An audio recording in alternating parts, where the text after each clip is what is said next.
Okay guys, I'm here today with Mario Delgado. Guys, for those who doesn't know him, he is the first Mexican black belt raised in Mexico.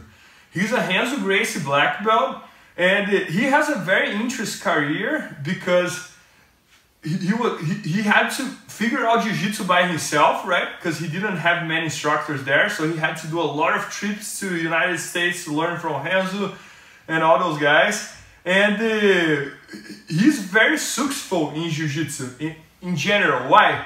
He has competed on ABCC, what's a very hard thing to do. He's a medalist on all major tournaments on IBJJF no-gi, like Worlds no-gi, Pan Am's no-gi, ton of tournaments. And he's also the speaker of UFC in the Spanish language. He has more than 30 affiliates in Mexico, so he has done a lot in the sport. And today I just want to ask him some questions, like just related with how was it to him to develop his jiu-jitsu without having like a live instructor, right? He had to travel to New York all the time to learn from Renzo and this and that. So he told me that he got a bunch of videos, he bought all DVDs in the market. So how was it, Mario? Yeah, it was a very particular journey, Bernardo, as you said, because when I started in Mexico, there was no Brazilian Jiu-Jitsu at all.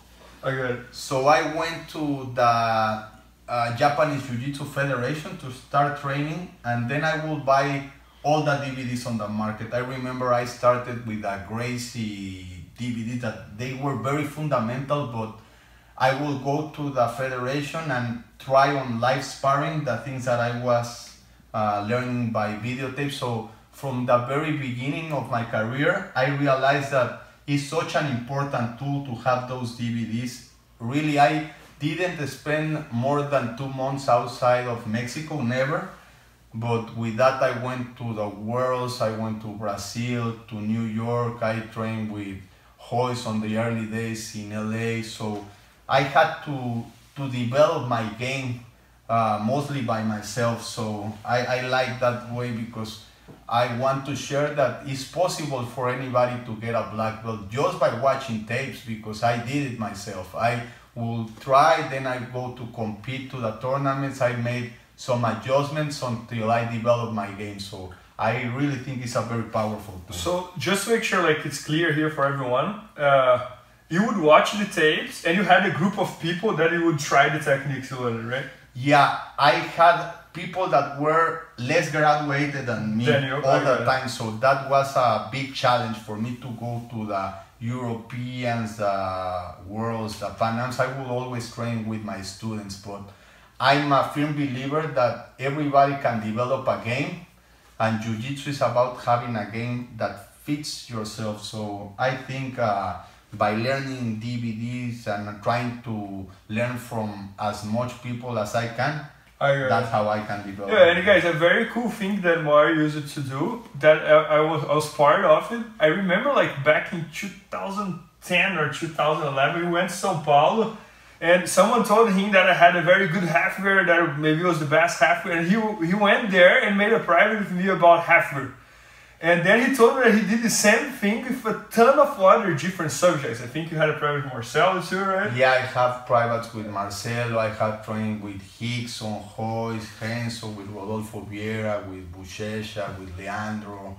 With as many guys I remember those days. Yeah. I saw you winning the Worlds and I say, I want to learn from this guy, and I will try to pick the specific game of everyone. So one part of my game now is I try to do your half guard, and I try to put pieces of everybody. I got this very nice armbar from Marcelo Garcia from a private. So yeah, that's the way my game has developed.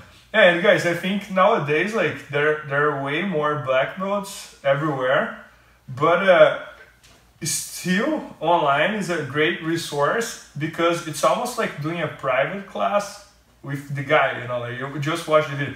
And many times what I see happening is like you train at some school that the instructor is really good on De La Riva, and that's kind of all he teaches, De La Riva, De La Riva, De La Riva. So many times you don't even see any half guard or any butterfly, this and that. So it's very nice to see someone like who actually did that, and he didn't even have the instructor, you know, he had to travel to meet the instructor. So pretty much the way he would develop his game was like traveling and watching videos. So it's cool to see that watching videos really works, you know. And yeah, so, and how long it took for you to get the black belt since you started until? It took me 11 years. It took me a little bit more. I competed as a purple belt on the ADCC, and then I stopped competing for 4 years until I got my black belt, and then I went to the European, Asian Worlds, and I really started to dedicate myself. At one point, I felt like as a purple belt, I'm not going to make it to a black belt because I don't have a black belt instructor. And one thing that I really like about my journey is that I have proved to many people that as long as you want to do it, you will find a way to, because as you said, when you watch the DVDs, you go at your own rhythm. So if you really want to get into it, you can get much better really fast as long as you have the will to do it and one friend that you can. Yeah, I agree. Yeah, and it also like another thing, man, look where you are with your career, being like a, look where you get using the Jiu-Jitsu, right? Guys, just to give you some idea again, he has more than 30 affiliates in Mexico. He teaches the entire police and army in Mexico, that's correct, right? And he's the speaker of UFC in the all Spanish language. And he has his school in Mexico City, the biggest city in Mexico. So, I mean, like, that was a dream that probably he had when he was blue purple belt. And maybe he didn't become the world champion or the ADCC champion, but look what he built. Maybe even more than a lot of world champions and ADCC champions.